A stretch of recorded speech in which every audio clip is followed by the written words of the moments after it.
오늘 로마서 계속해서 우리가 말씀을 듣고 있는데 14장 10절부터 17절까지 말씀을 중심으로 형제를 사랑하는 비결이라고 하는 제목으로 우리가 하나님의 말씀을 듣도록 하겠습니다. 제가 몇 주 전에 어떤 분의 그 칼럼 글을 하나 읽게 됐습니다. 성이 남씨고 그냥 칼럼에 남 기자, 이름이 기자는 아닌 것 같고요, 남 기자의 체헐리즘이라고 하는 그 타픽의 그 글이었습니다. 근데 제목이 너무 특이했는데, 제목이 뭘로 돼 있었냐면 제일 안 팔리는 걸로 주세요 라고 하는 제목이 이렇게 붙어 있었어요. 그래서 제가 요즘에 이제 신문 기사들이 낚시라고 그러죠. 그걸 제목 가지고 사람을 끌어들여서 글을 읽게 만드는 거, 그렇게 낚시질을 당했습니다. 그래서 그 글을 이제 읽어봤는데 내용이 굉장히 깊은 거예요. 어떤 내용이었냐면요, 이분은 세상 사람들은 지금 다 자기의 결정과 판단보다는 대세를 따라간다 그러면서 몇 가지 예를 들었는데, 이제 뭐 운전하는 분들은 구글맵 혹은 뭐 애플맵 지도 내비게이션을 켜고 목적지를 정하면 내비게이션이 가라는 대로 가잖아요. 내가 원하는 길로 가기보다는 내비게이션으로 가는 것을 편하게 생각을 하는 거죠. 그리고 서점에서 책을 살 때는 보통 어떤 책을 골라야 될지 모르니까 일반 사람들은 대부분 베스트셀러를 골라서 1등부터 10등까지 뭐 그중에 안 읽은 책이 있으면 사서 읽게 됩니다. 그리고 요즘에는 인터넷이 발달해서 식당에서 밥을 먹을 때도, 우리 연세 드신 분들은 안 그러시겠지만 젊은 사람들은요 리뷰를 봅니다. 딱 봐가지고 별점이 5점 가운데 4점 이상은 돼야 그래도 가서 밥을 먹지 하면서 그렇게 추천받는 별점이 높은 식당을 사람들이 이렇게 찾고요. 또 온라인으로 인터넷으로 쇼핑을 할 때에도 요즘은 사람들이 다 그 물건의 리뷰를 남깁니다. 그래서 사람들의 리뷰가 괜찮고 그다음에 별점이 괜찮은 물건을 그렇게 구입을 해요. 딱 보니까 누구 얘기냐면 제 얘기인 거예요. 제 얘기. 처음부터 끝까지 다 제 얘기인 거예요. 그래가지고 제가 참 재미있게 그 글을 읽었는데, 그런데 그분은 그런 시대를 자기는 거스려서 한번 살아보려고 했다는 거죠. 그래서 구글맵에서 지도를 가르쳐주면 그 길로 안 가고 딴 길로 가보고, 식당도 아예 평가가 전혀 이렇게 별로 나오지도 않은 그런 이상한 식당을 찾아가 보고, 한 번은 스타벅스 가가지고 커피를 마시는데 보통 사람들이 제일 많이 마시는 걸로 주세요 이렇게 해서 사람들이 주문을 하는데 자기는 이렇게 주문을 했답니다. 사람들이 제일 안 먹는 거 뭡니까? 그랬더니 무슨 시네몬 무슨 커피가 있더래요. 그래서 그걸 먹어봤는데 나름대로 괜찮았다고 이제 그런 글들을 쓰고, 또 지도에서 가르쳐주지 않은 길을 갔더니 정말 새로운 장면들을 많이 볼 수 있었다, 뭐 이런 얘기들을 그 글 가운데 쓰고 있었어요. 사실 저도 아까 말씀드렸던 것처럼 그렇게 늘 살아가는 사람 가운데 한 사람이었는데, 그 글을 읽으면서 나도 모르게 대세를 따라가는 그런 삶들을 살아가고 있구나 하는 것을 느꼈습니다. 그런데 뭐 이 정도야 세상의 대세를 따라가는 것은 저는 not bad, 나쁘지 않다고 생각합니다. 그런데 문제는 오늘날 사람들의 신앙생활의 패턴 자체가, 신앙생활 자체가 세상의 흐름, 세상의 대세를 따라가고 있다는 것을 그 글을 읽으면서 문득 느끼게 된 거죠. 여러분, 예수님께서는 그 제자들에게 신신당부하셨습니다. 넓은 길로 가지 말아라. 넓은 길은 찾는 사람들이 많아서 그 길이 옳은 길로 착각을 하지만 그 길은 필경 멸망의 길이다. 너희들은 좁은 길로 가라. 좁은 길은 찾는 사람이 많지 않다. 그 길은 생명의 길이다. 이런 얘기를 하셨어요. 주님이 그 얘기를 하는 것은 말 그대로 아까 하고 연관해서 남들이 안 가는 길을 가고 남들이 안 먹는 음식을 먹으라, 그런 의미가 아니고요. 우리가 신앙생활을 할 때 남들이 다 이렇게 한다 그래서 그 길 따라가지 말고 정말 주님이 무엇을 우리에게 원하는지를 생각하면서 신앙생활을 하고 그 길을 걸어가야 할 것을 우리에게 말씀해 주고 있는 거예요. 우리가 한번 진지하게 돌아봅시다. 얼마나 많은 크리스찬들이 이제는 세속화의 길을 걷고 있는지 몰라요. 물질주의를 추구하고 세상을 사랑하면서 예수님을 믿는 사람들이 얼마나 많은지 몰라요. 그런데 그것들 다 일단 뒤로 하고 한 가지, 오늘 본문과 관계해서 세상 사람들이 흔히 세속의 길로 가고 있는 것 한 가지가 있는데, 그게 바로 뭐냐면 형제를 사랑해야 된다라고 하는 그 당위성을 많은 사람들이 잃어버리고 있다는 것입니다. 여러분들은 지금 어떠세요? 형제를 사랑하는 것이 주님의 지상 최고의 계명인 것을 믿고 순종하며 살아가려고 애를 쓰고 계시나요? 저는 예수님을 믿고 얼마 안 돼가지고 성경을 읽다가 형제를 사랑해야 된다라고 하는 말을 듣고 충격을 받았습니다. 아니, 내가 사랑하고 싶은 사람, 좋아하고 싶은 사람만 사랑하면 되지 원수까지 사랑하라고 하는 것이 제게 너무너무 불편하게 생각이 됐어요. 지금도 잘 못해요. 그러다 보니까 이제는 형제 사랑은 그냥 주님이 우리에게 좋은 말 정도로 주신 것이다 라고 하는 것 정도로 생각하는 사람들이 너무너무 많아진 거예요. 실제로 형제를 사랑하려고 노력하는 교회의 성도들이 이제는 별로 없어요. 오히려 봉사하고 헌신하고 하나님 앞에서 주의 일을 한다라고 하는 것에 대해서는 다 동의하면서도 형제를 사랑하기 위해서 우리가 나를 희생하고 내 욕망을 절제해야 된다라고 하는 그런 노력을 해야 된다라고 하는 것에 대해서 많은 사람들이 부담을 갖지 않는 시대, 그리고 그렇게 살고 있음에도 불구하고 그것이 잘못된지를 모르고 있는 대세를 따라가는 믿음 생활을 오늘날 많은 사람들이 하고 있다는 것입니다. 오늘 이 시간에 우리가 오늘 본문을 통해서 하나님 앞에서 주님이 최고의 계명은 하나님 아버지를 마음과 뜻과 정성을 다해 사랑하는 것이고, 그 다음에 이와 같이 형제를, 내 이웃을 내 몸과 같이 사랑하는 것이 계명이라고 말씀하셨는데, 우리가 그렇다고 한다면 어떻게 그것을 과연 오늘날과 같은 세속화된 시대에서 실천하고 그렇게 순종할 수 있는지를 우리가 한 두 가지 정도로 한번 생각해 보려고 합니다. 그 첫 번째는 뭐냐면요, 우리가 하나님의 심판을 생각하면 형제를 사랑할 수 있습니다. 하나님의 심판을 생각하면. 자, 우리 10절 말씀을 같이 한번 읽어보십시다. 우리 같이 또박또박 소리를 합하여 우리 함께 합독하겠습니다. 시작. 내가 어찌하여 내 형제를 비판하느냐, 어찌하여 내 형제를 업신여기느냐, 우리가 다 하나님의 심판대 앞에 서리라. 자, 성경에서는 형제를 비판하고 형제를 업신여기는 것에 대해서 하나님이 심판하신다고 말씀하고 있습니다. 여러분, 이 말씀이 하나님의 말씀인 것을 믿으시면 우리 한번 아멘 합시다. 이 말은 예수 안 믿는 사람에게 하는 얘기가 아니고 구원받고 하나님의 자녀가 되었다고 하는 사람에 대해서 우리가 형제를 업신여기고 형제를 비판하는 것에 대해서 하나님이 반드시 심판할 것이라고 말씀하고 있어요.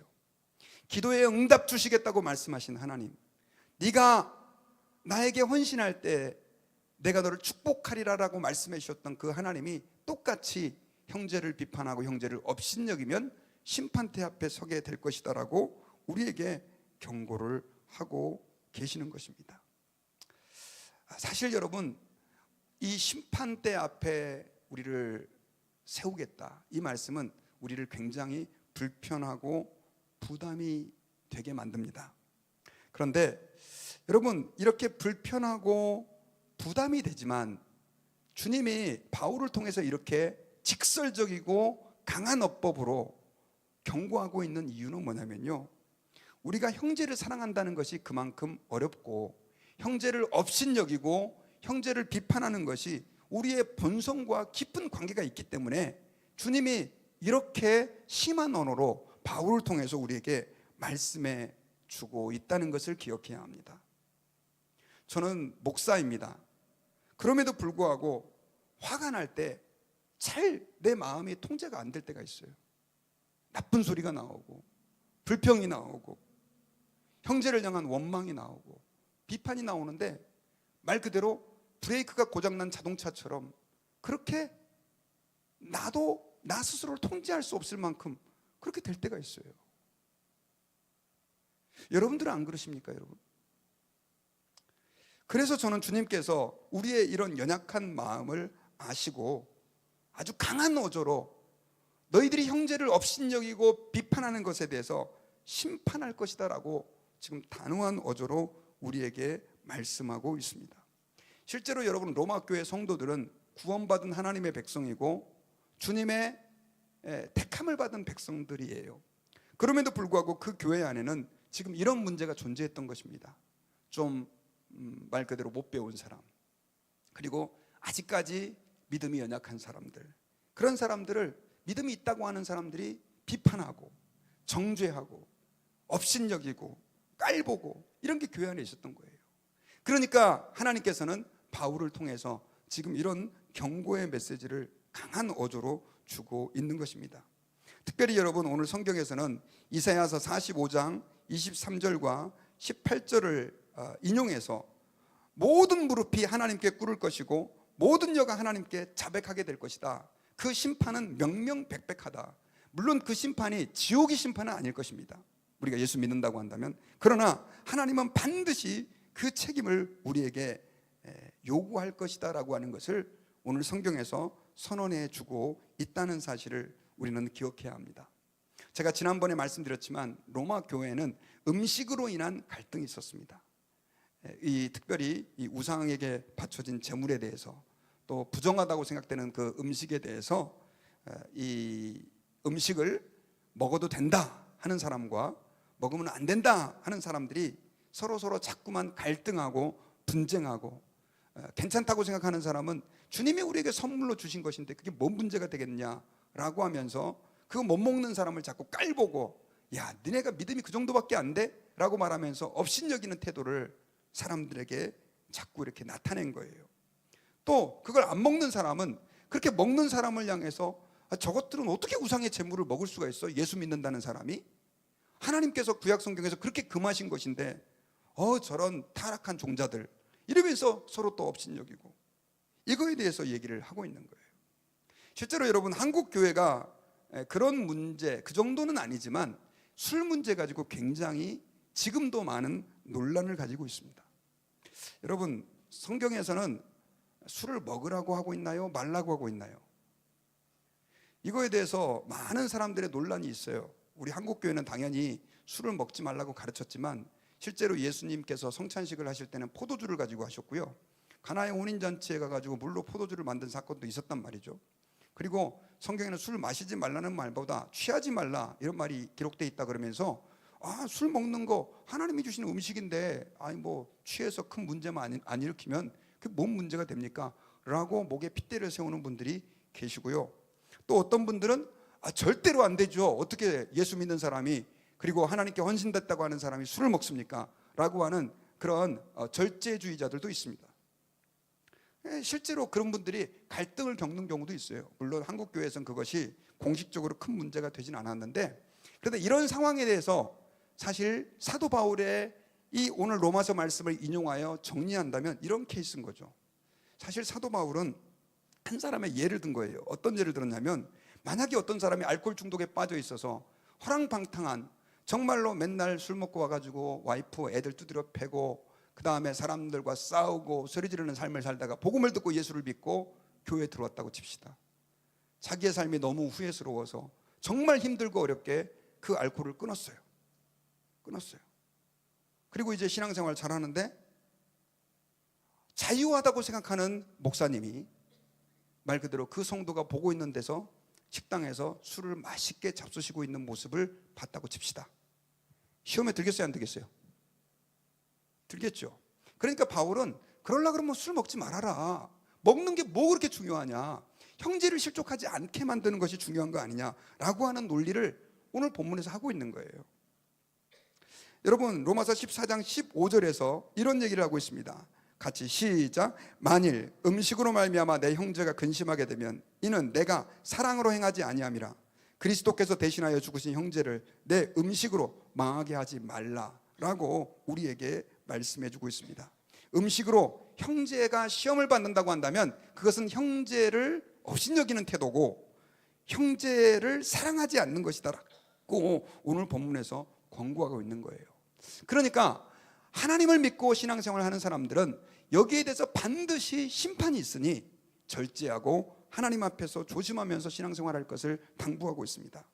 실제로 여러분, 예수님께서는 이와 관련하여 마가복음 9장 42절에서 우리에게 굉장히 두려운 말씀을 한 가지 하셨습니다. 같이 한번 읽어보십시다. 시작. 또 누구든지 나를 믿는 이 작은 자들 중 하나라도 실족하게 하면 차라리 연자 맷돌이 그 목에 매어 바다에 던지는 것이 나으니라. 자, 만약에 내가 신앙생활을 하다가 누군가를 실족하게 해서 넘어지게 만든다면 그 사람은 차라리 연자 맷돌 아시죠 여러분? 옛날에 그 동물들이 큰 맷돌을 움직여 가지고 곡식을 빻고 할 때 썼던 그 큰 맷돌을 목에 짊어지고 바다에 던지는, 이 말은 도저히 살아나올 수 없을 만큼 물에 던져 죽는 것을 얘기하는 거예요. 그게 낫다는 거예요. 그만큼 하나님 앞에서 형제들을 실족하게 만드는 것은 위험한 일이다, 그것은 사랑이 아니다 라고 얘기를 했습니다. 또 예수님은 이런 말씀하셨습니다. 마태복음 5장 22절에서 우리 같이 한번 더 읽어볼까요? 시작. 나는 너희에게 이르노니 형제에게 노하는 자마다 심판을 받게 되고 형제를 대하여 라가라 하는 자는 공회에 잡혀가게 되고 미련한 놈이라 하는 자는 지옥불에 들어가게 되리라. 이렇게 얘기하고 있어요. 형제들에 대해서 노하는 자마다 심판을 받게 되고, 형제에 대하여 라가라 하고 하는 말은 제가 강대상에서 얘기하기 좀 애매하지만 그냥 사람들이 하는 욕입니다. 그런 욕을 하게 되는 자는 공회에 잡혀가게 되고 미련한 놈이라 하는 자는 어디에 들어간다고요? 지옥불에 들어간다. 그러니까 예수 믿는 사람은 그런 말들을 우리가 입에 담으면 안 된다라고 하는 것을 우리에게 말씀하고 있습니다. 그러면 왜 그렇게 주님께서는 로마서도 그렇고 오늘 예수님께서 직접 말씀하신 그 말씀에서도 이렇게 심판에 대해서, 형제 사랑과 형제를 비판하는 태도와 관련하여 심판에 대해서 이야기를 할까요? 그 이유는요, 사실 우리 인간은 본성 자체가 악해요. 그래서 아유 착한 일을 많이 하시고 좋은 일을 많이 하세요 이렇게 하면 아멘 하고 순종하면 좋은데 우리 인간이 그렇지가 않다는 거죠. 그래서 지금 주님은 이제 부정적인 측면, 경고의 측면으로 심판을 말씀하시면서 우리가 형제를 절대 업신여기면 안 되고 비판하면 안 된다라고 하는 것을 우리에게 권고하고 있는 것입니다.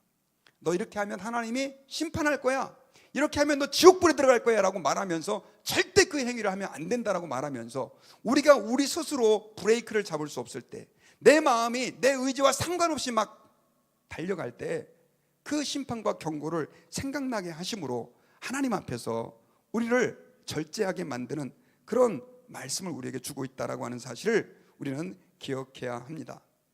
사실 여러분, 우리는 십자가를 생각할 때마다 우리를 위하여, 우리 죄를 위하여 죽으신 예수님의 사랑을, 하나님의 사랑을 생각하죠. 하지만 여러분, 십자가는 하나님의 사랑만을 의미하는 게 아니에요. 하나님의 심판도 우리에게 보여줍니다. 왜 십자가가 하나님의 심판이냐? 예수님이 우리의 죄를 대신 지셨을 때 그분이 십자가에 달리면서 하나님의 심판을 우리 대신 받으신 거예요. 하나님은 죄를 대신 지신 그 예수님을 하나님의 아들이라 할지라도, 독생자라 할지라도, 아버지와 동등하신 성자 하나님이라 할지라도 그분을 십자가에서 죽게 내버려 두셨어요. 여러분, 하나님을 이해할 때 사랑의 하나님만 우리는 생각하면 안 돼요. 하나님은 심판의 하나님이시기도 하시다는 것입니다.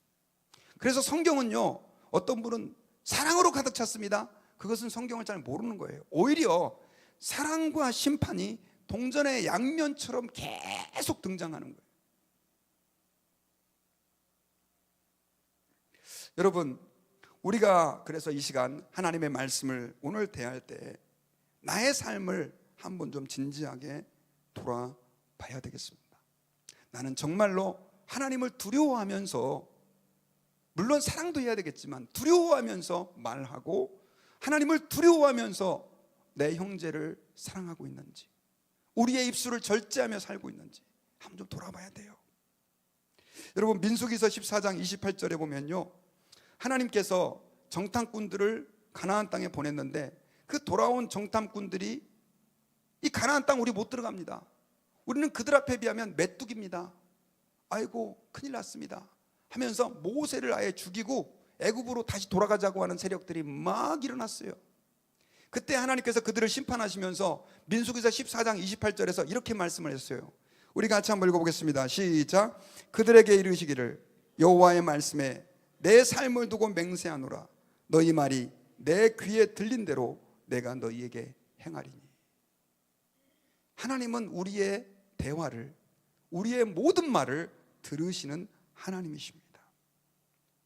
우리가 하나님 앞에서 기억해야 할 것은 주님의 이렇게 강한 어조로 우리의 말을, 또 형제를 비판하는 문제를 말씀하시는 이유는요, 형제를 사랑하는 것이 우리의 본성과는 아예 반대되는 일이기 때문에 그렇습니다. 그럼에도 불구하고 우리가 하나님을 알고 그분의 자녀가 되었다고 한다면, 그분의 계명을 따라 사는 하나님의 자녀라고 한다면, 주님이, 예수님이 나를 위하여 십자가에 죽으셔서 나를 주님의 백성으로 삼아주셨다는 것을 믿는다면 우리는 이제 하나님의 말씀대로 순종하며 살아야 되는 거죠. 여러분, 이번에 황성철 목사님이 이제 이번 주 금요일부터 저희 교회 말씀 집회를 위해서 강사로 오십니다. 그런데 제가 그분을 특별히 많이 기억하는 이유가 있습니다. 다른 교수님들은 신학교 가면 강의 내용을 이렇게 다 전달해 주시고 우리에게 신학을 가르쳐 주시기에 굉장히 많이 애를 쓰셨는데, 이분은 어떤 때는 저희들을 정말 호되게 야단쳤습니다. 그러고도 신학생이냐고, 그래가지고 어떻게 하나님의 일을 하겠냐고. 어떨 때는 수업 시간에 막 분위기가 살벌해져 갔고요.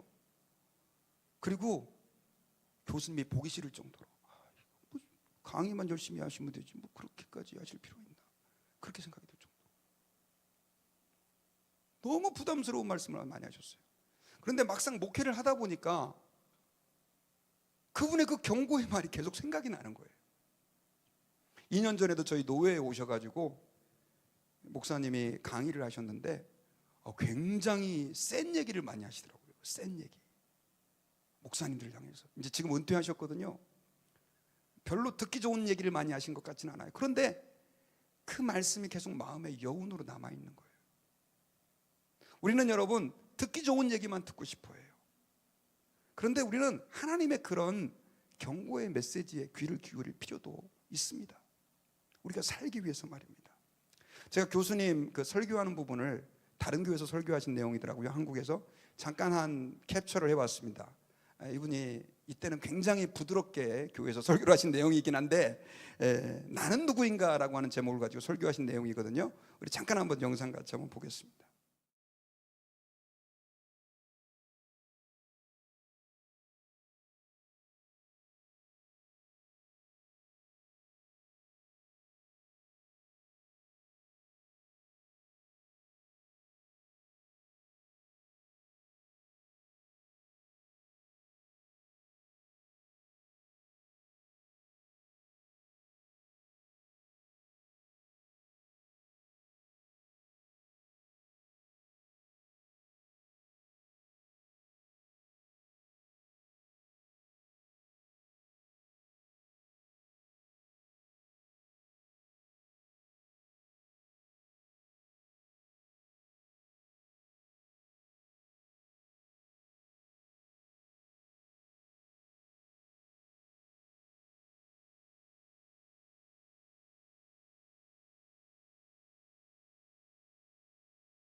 은혜가 되시나요? 짧은 시간인데 굉장히 은혜로운 분입니다. 그러니까 많이 전도하셔서 좀 데려오시는데 그저 우리의 영혼을 쓰다듬어주는 메시지가 아니라 우리의 심령이, 우리의 삶이 이번 집회를 통해서 다시 한번 rebuild 되는, 다시 한번 세워지는, 저는 그런 시간이 됐으면 좋겠습니다. 그리고 두 번째로요, 우리가 사랑할 수 있는 비결은 뭐냐면 형제의 가치를 알 때 사랑할 수 있습니다. 자, 우리 15절을 같이 한번 읽어볼까요? 시작. 만일 음식으로 말미암아 내 형제가 근심하게 되면 이는 내가 사랑으로 행하지 아니함이라. 그리스도께서 대신하여 죽으신 형제를 내 음식으로 망하게 하지 말라. 형제가 얼마만큼 가치 있는 존재냐라고 하는 것을 알면 우리는 그들을 사랑할 수 있습니다. 우리 지금 옆에 있는 분, 옆에가 없는 분들은 한번 뒤에 있는 분을 한번 좀 보십시다. 앞뒤에 있는 분들을. 자, 우리 옆에 있는 분들 한번 바라보세요. 어떻게 보이십니까? 아유, 늙으셨네요. 주름은 왜 이렇게 많아지셔가지고. 화장을 좀 요번에 좀 제대로 안 했는지 약간 벗겨진 부분도 있고. 이렇게 보이십니까? 그런데 성경에서는 우리의 이웃, 형제, 자매를 뭐라고 얘기를 하냐면요, 그리스도께서 대신하여 죽으신 형제라고 얘기하고 있습니다. 자, 예수님이 대신하여 죽으신 형제라면 얼마나 가치 있고 소중합니까, 여러분? 여러분들 자녀를 다 사랑하시죠? 그 이유가 뭐예요? 배 아파서 낳아서 그래요. 10개월 동안 품으면서 그 아이 애지중지. 하지만 그 자녀를 위해서 죽으라고 한다면 솔직히 손 들어보라 그러면 일단 저부터 손 못 듭니다. 저는 뭐 얼떨결에 대신 죽을 수도 있겠지만 저 우리 아들을 위해서, 자식을 위해서 죽을 자신 솔직히 없습니다. 그런데 하나님께서 지금 바로 옆에 있는 형제 자매를 위해서 독생자 예수님을 보내서 십자가의 그 처참한 저주와 모욕과 멸시를 당하게 하면서 죽게 하셨다는 겁니다.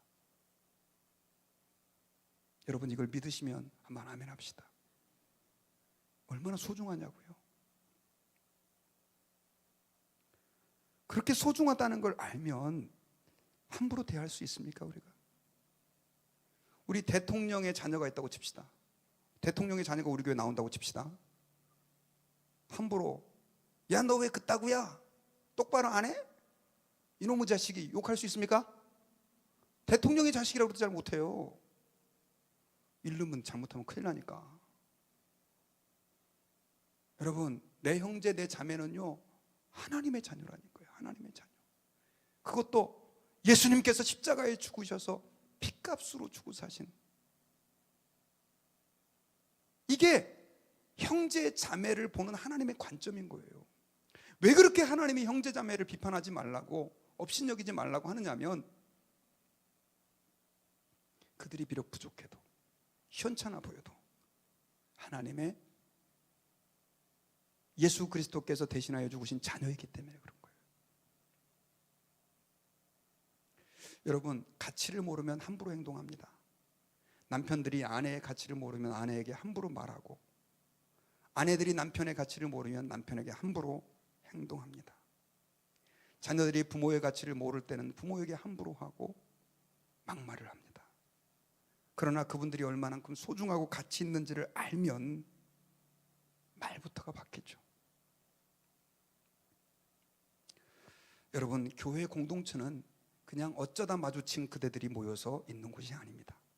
교회는 하나님께서 창세전에 예정하여 우리를 주의 백성으로 구별하여 하나님 자녀 삼으신 공동체인 것입니다. 여러분, 그런 말 있잖아요. 마누라가 사랑스러우면 처갓집 집에 말뚝만 보고도 절한다, 그런 얘기 있죠. 마누라가 사랑스러우면 처갓집에 말뚝만 보고도 사랑스러워가지고 절을 하게 된대요. 우리가 형제 자매를 사랑할 수 있는 것은요, 그 사람의 가치를 아는 건데, 그 사람의 가치는 저 사람이 얼마만큼 나에게 잘해주느냐가 아니에요. 저 사람이 얼마만큼 똑똑하냐, 얼마만큼 친절하냐, 저 사람이 얼마만큼 돈이 많으냐, 얼마만큼 인격적이냐가 아닙니다, 여러분. 우리 예수 믿는 사람들은 형제 자매의 가치가 뭐에 의해 결정되냐면, 주님이 그 사람을 사랑하시고 그를 위하여 죽으셨다는 것에서 결정이 되는 것입니다. 그러니 저는 여러분들께 굉장히 감사드립니다. 제가 너무 부족한데 목사로서 사랑해주고 존중해주고 하는 게 뭐 제가 잘나서 그랬겠어요? 우리가 사랑하시는 하나님이 저를 목사로 세워주셨다는 것 때문에 여러분들이 저를 사랑해주시고 존중해주시는 거 아닙니까? 맞죠? 제가 내세울 게 뭐가 있습니까, 여러분? 진짜 경력도 부족하고 실수도 많이 하고. 제가 지난주에는요, 저희 집사람한테 좀 혼났어요. 사무엘상을 강의하는데 이틀 연속 계속 써서 사사기라고 했다는 거예요. 말 실수도 많이 하고. 참 부족합니다. 그럼에도 불구하고 목사님 하면서 하나님의 종으로 알고 존중해 주는 것이 하나님이 세우셨다는 거, 이유 한 가지 아니에요. 이번에 여러분 임직되는 분들 계셔요.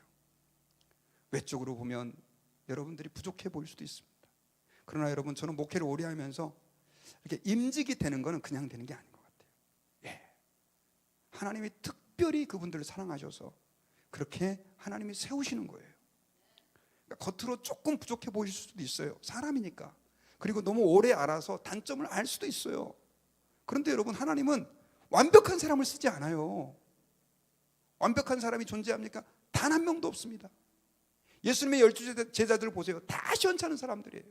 근데 하나님이 쓰시잖아요. 사도 바울은 나는 죄인 중에 괴수라고 얘기를 했잖아요. 나쁜 놈의 우두머리라는 뜻이에요. 그러니까 여러분들 이번에 임직 받으시는 분들 정말 진심으로 축하해 주시고 격려해 주시고 기도해 주십시오. 우리 한번 그분들을 향해서, 안 계신 분들도 계시고 오후 예배 오시는 분들도 계시지만 우리 격려의 박수 한번 할까요? 예, 할렐루야. 그래서 다음 주에 임직 예배 때 나는 4시 반에 다른 바쁜 일이 임직 예배에 와서 축하해 주는 일보다 중요한 일이 없어요. 다 오셔가지고 여러분 축하해 주시고 축복해 주시고 여기 앉아 계시는 것만도 힘이 될 거예요. 그리고 함께 같이 기도해 주고, 얼마나 귀한지 몰라요. 여러분, 그래서 우리가 하나님 앞에서요, 성도들의 가치를 알면 우리는 그들을 사랑할 수 있는 힘이 생깁니다. 베드로전서에 보니까 베드로가요, 그 성도들을 보면요, 이 목회자의 입장에서 성도를 보면요, 정말 좋은 사람들은 소수고요, 정말 답답해 보이고 안쓰럽고 속상한 사람들이 참 많아요. 그런데 베드로는요, 그 성도들을 이렇게 봤어요. 베드로전서 2장 9절에서 뭐라고 봤냐면요, 자, 같이 읽어볼까요? 시작. 그러나 너희는 택하신 족속이요, 왕같은 제사장들이요, 거룩한 나라요, 그가 소유된 백성이니 이는 너희를 어두운 데서 불러내어 그의 기이한 빛에 들어가게 하신 이의 아름다운 덕을 선포하게 하려 하심이니라. 10절에 보니까 너희가 전에는 백성이 아니더니 이제는 하나님의 백성이요, 전에는 긍휼을 얻지 못하더니 이제는 긍휼을 얻은 자다. 자, 하나님의 백성들을 향하여 9절에 보니까 택하신 족속이요, 왕같은 제사장이요, 거룩한 나라요, 그의 소유된 백성이다 라고 선언하고 있어요. 믿으시면 아멘 합시다. 이것이 우리의 아이덴티티예요. 아이덴티티, 정체성. 그러므로 여러분, 우리 형제자매를 귀하게 여깁시다. 귀하게 여깁시다. 절대 업신여기지 말고 비판하지 말아야 돼요. 하나님이 심판하세요. 전 말씀의 결론을 맺겠습니다. 오늘 말씀은 계속해서 교회 안에 음식의 문제를 가지고 비판하고 정죄하고 갈등하는 로마 교회를 향해서 하나님이 형제 사랑이 얼마만큼 소중한지 바울을 통해서 말씀해 주고 있습니다. 그리고 어떻게 사랑할 수 있는지 비결을 2가지를 말씀해 주셨는데, 그 첫째는 바로 뭐냐면 하나님의 심판을 생각하라는 거예요. 하나님이 심판하신다. 우리의 잘못된 행동에 대해서 주님이 절대로 묵과하지 않으신다는 거예요. 행여나 그렇게 산 분들이 있다면 회개해야 돼요. 그리고 또 한 가지는 형제 자매의 가치를 우리가 알아야 돼요. 가치를 알면 그분들을 사랑할 수 있습니다. 주님이 핏값으로 주고 사신 존재라는 걸 알면 우리는 그분들을 존중할 수 있다는 사실을 기억하고, 저와 여러분들이 그 사랑 안에서 아름다운 공동체를 이루어가는 우리 모든 달라스트림교회 성도 되시기를 주의 이름으로 축원합니다. 기도하겠습니다.